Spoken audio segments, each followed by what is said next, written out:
cara dapat pahala dengan tidur. Satu adalah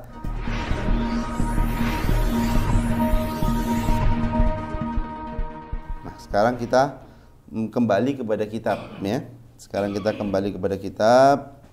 Ini masih di adab tidur.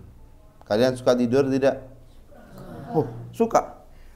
Lebih suka tidur apa lebih suka belajar? Alhamdulillah. Masya Allah. Lebih suka belajar. Alhamdulillah. Wa tadzakkar. Nah, di sini dikatakan wa azim alal khairi li jami'il muslimin in ba'athakallahu ta'ala wa tadzakkar annaka satudja'u fil lahdi kadzalika wahidan faridan laisa ma'aka illa amaluk wa la tujza illa bisa'yik. Ya. Di sini dikatakan wa'azim alal khairi. Kalau udah tidur, pas mau tidur itu niat. Niat apa? Kalau Allah Subhanahu wa taala bangkitkan lagi dari tidur ini, maknanya bangun tidur, kalau ditakdir sama Allah masih bisa bangun tidur, apa? Niat memberikan atau menyebarkan kebaikan kepada semua orang muslim. Niat menjadi orang yang manfaat untuk orang muslim. Ya, niat muslim secara khusus. Inti niat, ya Allah, kalau kau masih takdirkan kami di pagi hari untuk hidup, maka jadikanlah hamba ini sebagai orang yang bisa menyebarkan kebaikan. Niatin memberi manfaat kepada orang. Niatin. Ya. Wa tadzakkar, di sini dikatakan oleh Imam Ghazali, wa tadzakkar annaka, dan ingat-ingat kalau udah tidur kayak gini nih sambil ingat, ya Allah. Ingat apa, Habib? Bahwa kita nanti akan dimasukkan ke dalam liang lahat, ditidurkan di liang lahat. Pernah hadir menguburkan orang? Pernah? Pernah lihat mayit dimasukkan di? Kalau udah mayitnya masuk di situ, semuanya pada pergi nggak setelah dikubur? Nggak ada temennya dong itu? Ada temennya. Siapa kira-kira temennya mayit yang ada di kuburan? Ya, betul. Amal baik. Makanya di sini dikatakan wahidan faridan laisa ma'aka illa amaluk. Sendirian saja. Tidak ada yang membarengi kecuali apanya? Amal kebaikannya. Berarti lebih baik kita di dunia harus apa berarti? Harus banyak teman. Teman apa? Teman yang gak bakal meninggalkan kita selamanya. Makanya ada pepatah yang mengatakan, cintailah sesuatu yang gak bakal ninggalin kamu selamanya. Apa itu? Amal baik. Amal baik itu adalah sesuatu yang gak bakal ninggalin kamu selamanya. Selamanya, forever. Ya, gak bakalan. Karena kalau kita cinta kepada istri, ya nanti kalau kita meninggal, dia nggak mungkin dong nongkrongin kuburan kita. Iya gak? Kita cinta kepada anak, kita juga nggak mungkin anak kita nongkrongin kuburan kita. Yang nongkrongin kuburan kita, yang nemenin kita ini siapa? Amal baik kita. Makanya cintailah amal baik, karena dia tidak akan meninggalkanmu selamanya. Kalau dibilang ada yang setia di dunia ini, ya itu amal baik. Cinta yang emang sejati kepada kamu adalah amal baikmu, karena dia satu-satunya yang akan menolongmu. Makanya ya tetap berarti saya nggak cinta sama ibu saya dong. Cinta, tetap cinta kita semuanya dicintai. Cuman maksudnya adalah jangan sampai gara-gara semua ini nggak pernah berbuat amal baik. Bahkan naudzubillah, jangan gara-gara orang yang kamu cintai kamu berbuat amal buruk. Naudzubillahi min.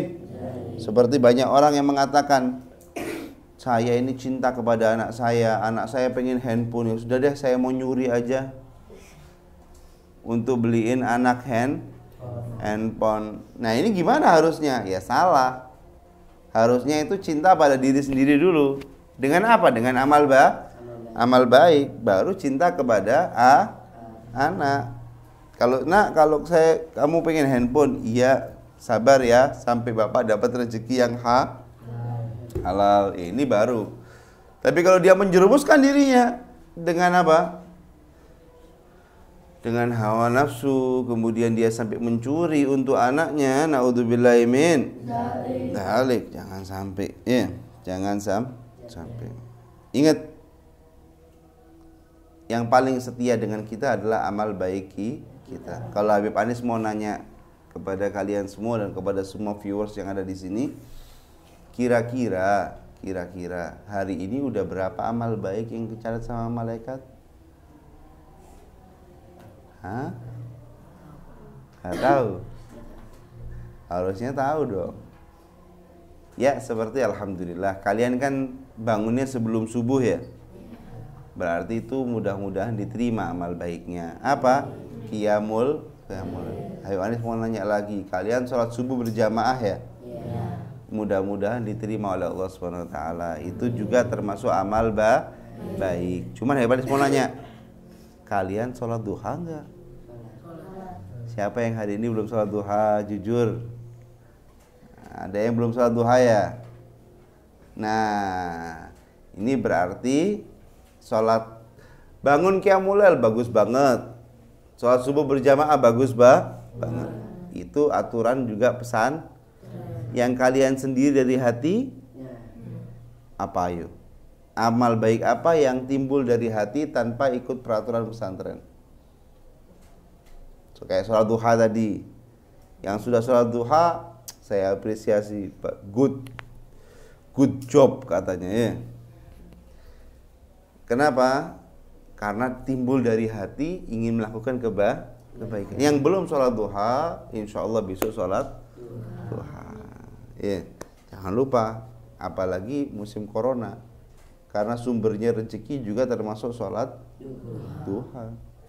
Kalian niatkan habis sholat duha, kalian angkat tangannya, ya Allah, mudah-mudahan rezeki abah saya, ibu saya dilancarkan sama Allah. Nah, supaya kalian ini, supaya anak-anak ini kirimannya lancar nanti. Pengen kirimannya lancar? Nah, iya, banyak sholat duha. Nih. Timbulkan amal-amal baik yang dari hati gitu. Timbulkan amal baik dari apa? Hati. Karena amal baik itulah yang akan menemani kita di mana? Di alam barzah atau di alam kubur. Kemudian di sini termasuk adabnya naum, adabnya tidur, yaitu walatas tajlibin nauma takallufan bitamhidil furushil wati'ah. Jangan sampai kau ingin, ya, jangan sampai kau memang menyiapkan secara agak berat gitu, pengen banget maksain diri tidur, ya, aduh supaya tidur saya enak ini, saya harus beli apa spring bed yang tebal misalnya. Nggak punya duitnya, waduh harus utang pokoknya. Gimana caranya apa tidur nih nikmat? Salah, jangan kamu kayak gitu. Tidur udah biasa. Karena tidur itu hakikatnya adalah fa innan nauma ta'tilun lil haya. Karena sebetulnya tidur itu selain dia istirahat, sebetulnya adalah ta'tilun lil haya. Apa ta'til? Ya.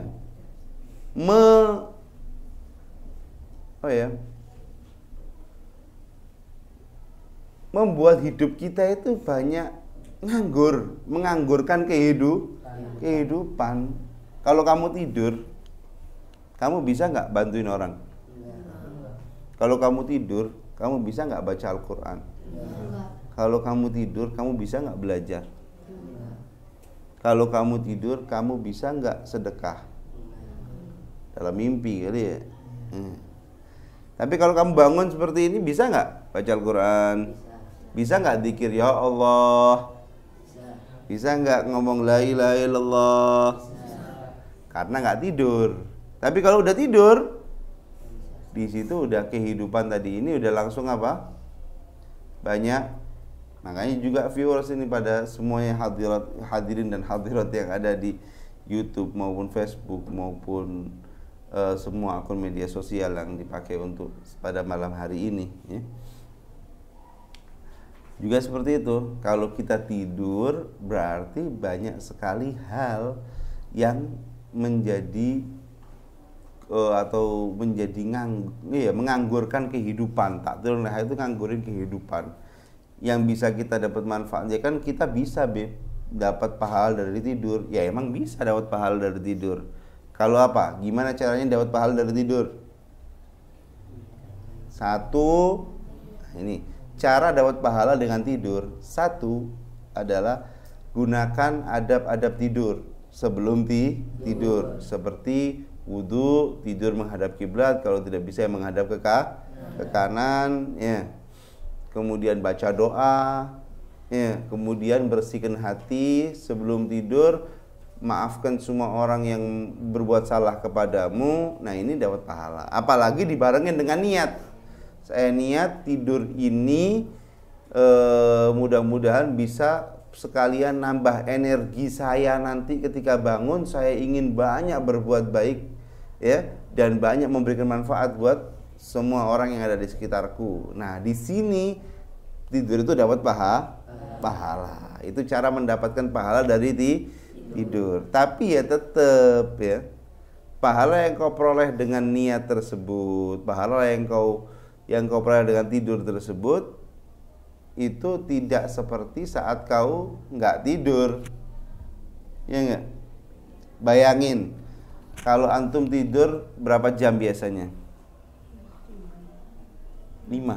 Enggak ya, dari jam kalian setengah 10, jam 10, setengah 10 bangun setengah 4, apa jam 4? Jam 4, setengah 4, setengah 11, setengah 12, setengah 1, setengah 2, setengah 3, setengah 4, 6 jam. Oke, 6 jam. 6 jam itu kalau dibuat baca Quran dapat berapa itu? Berapa juz? Oh, bisa 12 juz, karena 1 jam itu bisa 2 juz. Kalau Epani 1 jam bisa 3 juz, karena 1 halaman semenit. Kalau 1 juz kan 20 halaman, berarti 20 menit.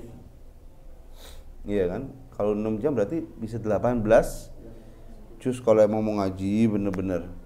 Ya, gak pakai stop. Tapi kalau ya kadang-kadang pakai stop, pakai kayak gini gitu ya, paling dapat berapa? 10 juz mungkin. Itu kalau dibuat baca Quran. Kalau dibuat nolongin orang, pahala nggak? Kalau dibuat baca, kalau dibuat belajar, dapat ilmu, dapat pahala nggak?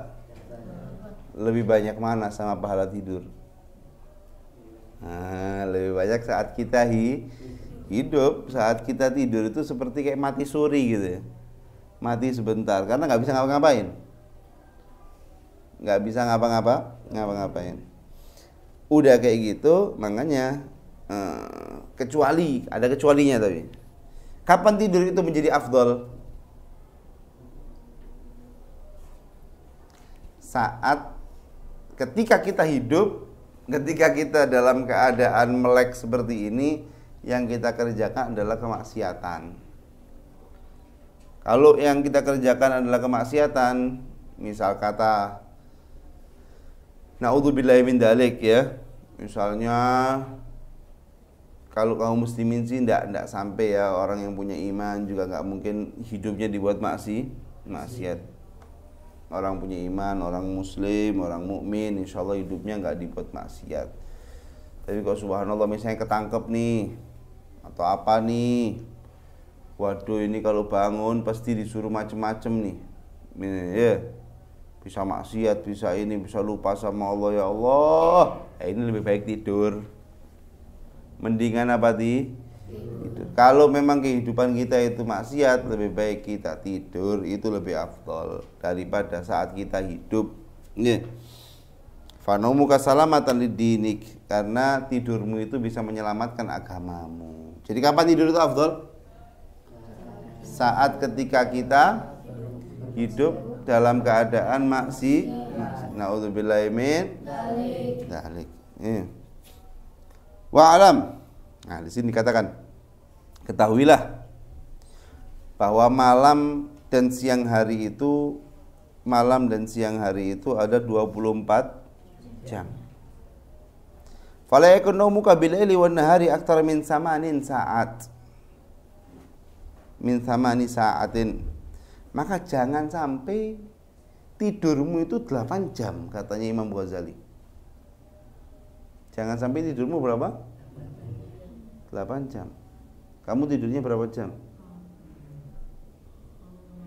Hitung. Dari jam 10 sampai jam 4 itu Full tidur 6 jam. Paginya berapa jam? paginya Sejam setengah. Berarti 7 jam full ya. Full tidur. Masya Allah. Belum lagi kalau di halaqah ketiduran. Iya. Kamu suka nggak di halaqah ketiduran? Kadang-kadang aja. Kadang-kadang itu dihitung berapa jam berarti? Bisa berapa? Katanya Imam Ghazali di sini, jangan sampai tidurmu itu lebih dari 8 jam. Jangan sampai lebih dari 8 jam. Maksimal berarti berapa? 8 itu maksimal. Maksimal 8 jam. Kenapa Imam Ghazali kok maksimal 8 jam tidur ini? Karena kata Imam Ghazali,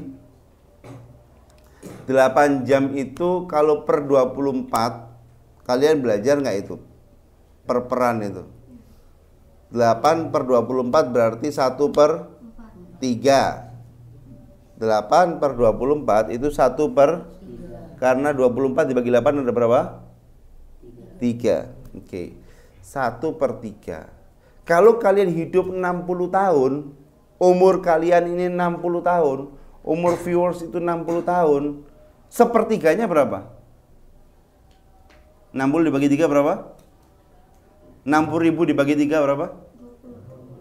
Oh, kalau udah masalah duit aja dapat bagi-bagiannya.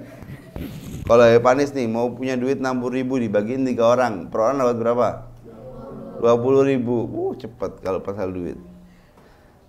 60 dibagi 3 itu 20.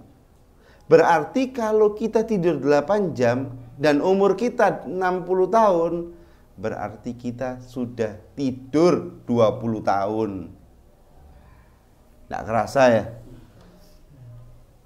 Nggak kerasa. Jadi kamu ini kalau umurnya 60 tahun, tidurnya 8 jam, berarti berapa?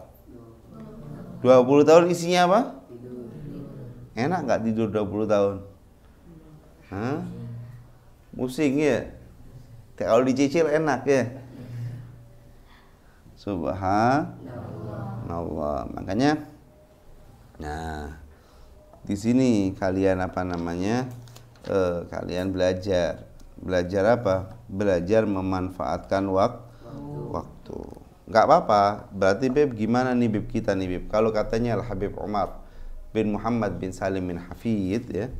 Kalau katanya Habib Umar itu santri itu tidurnya nggak lebih dari 6 jam. Santri itu tidurnya nggak lebih dari berapa? 6 jam. Tapi kan kalian masih baru nih. Ini anak-anak kan masih baru ya. Iya nggak apa-apa, masih 8 jam. Adaptasi namanya. Tapi nanti kalau udah 2 tahun, 3 tahun di pesantren, ya mulai dikurangin tidurnya dikit-dikit. Yang kemarin tidurnya 8 jam, bahkan lebih sama yang di halaqah, hitungannya tadi ya. Itu kan tambah lagi dikurangin apa namanya? Dikurangin apa? dikurangin, oh saya 8 jam ya, saya biasa tidur jam 10, berarti setengah 11. Oh bangunnya jam 4, berarti kita udah mulai setengah 4 nih gitu. Supaya apa? Supaya waktunya berkah.